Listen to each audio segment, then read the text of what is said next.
Confused by finances, investing, estate and retirement planning? Well, I went to school so you don't have to.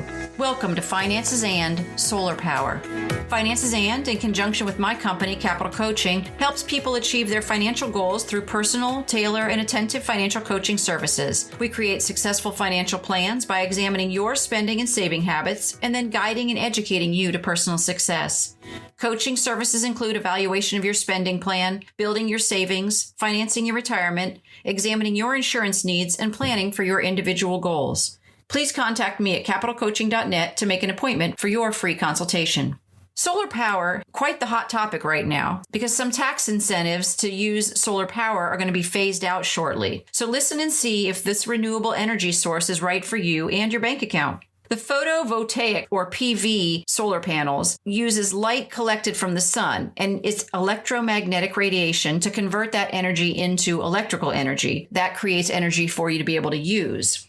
The sunlight that hits the Earth's surface in an hour and a half is enough to produce power for our entire planet for a whole year. And because it is a renewable resource, and it's a great option for our electricity source. Today, I'll be talking about only residential uses, but there are also commercial and utility uses as well. Solar power uses panels, typically mounted on homes' roofs, but they can also be out in the open land. These panels convert light into electricity, and when light hits the electrons inside and excites them, they begin to flow, creating electric current. Then the current is sent to wires that takes the direct current, DC, electricity into an inverter and converts that into alternating current, or AC electricity. And that's what we use in our homes inside of our outlets. The cost of these panels has fallen dramatically since they were first invented. And even in the last 10 years, the cost has dropped over 60%, and they expect them to continue to drop because the materials that they create them with are going down.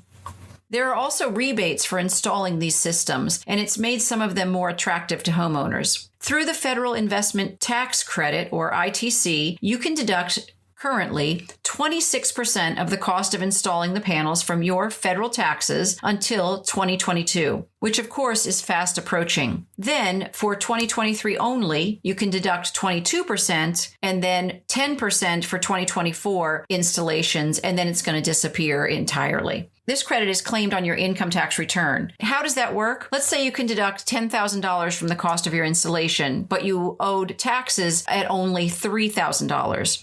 The remaining $7,000 can be rolled over in the following year or years until the credit is paid in full. As long as that credit is in effect, then you can defer your tax burden. You have three options for getting solar system. You can buy it outright, you can take out a loan, or you can lease a system from a company that installs it. If you pay for the system yourself, you're going to own that system, and you can consider a home equity loan to pay for it if needed. That also might very well be deductible through your mortgage interest deduction. Again, this purchase is eligible this year for 26% tax credit on your federal taxes, and you might even be eligible for state tax credits as well. Any savings over time are going to help pay for this system. If you take a loan out, like a traditional loan, you'll also be able to take federal and state tax incentives, and the combination of the loan payment and then the lowering of your power bill is going to probably be less than your previous electric bill. If you choose to lease the system, you're actually paying a rent to the solar company for that system and for the energy you use. Your utility bill will probably be less than your previous power bill, and the system is guaranteed for a period of time, say 20 years, where if it needs to be fixed, they'll come out and do that. When you sell the house, the lease can be reassigned to the new homeowner with credit approval. Another benefit of solar power is that, generally speaking, the system will make more power during the day than you'll need.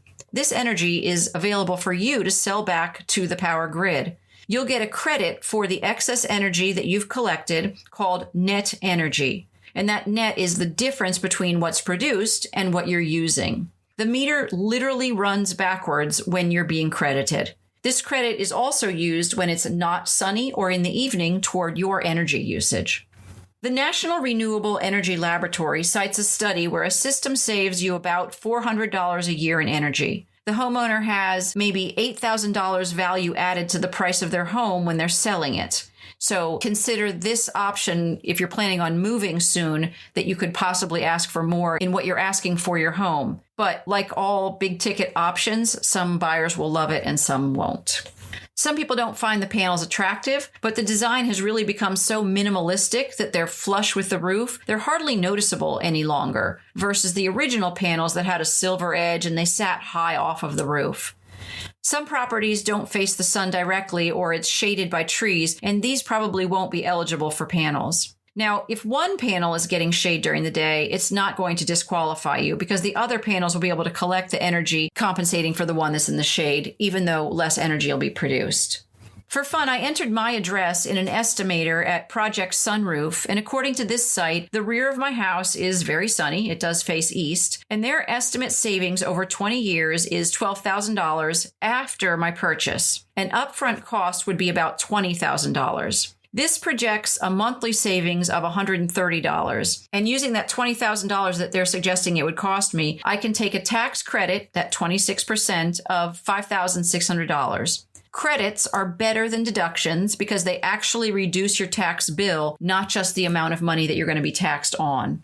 Of course, there's still that $14,800 upfront cost. This made me start to wonder, how long would the panels last? Well, again, the National Renewable Energy Laboratory states that typically panels last 25 to 30 years, and that's when you want to consider getting new panels. But let's face it, during that time, the product will have improved dramatically as well, and so it's probably worth it to upgrade your system. In 1977, Fairfax County Public Schools opened a school in Reston, Virginia that was set in the earth. They called it Terraset. Because of the oil embargo, the county decided to try an energy-conscious design. They dug out a knoll and built into that hole and then covered it back up with earth. The soil provided a natural insulation, keeping it cooler in the summer and warmer in winter than the actual air outside was.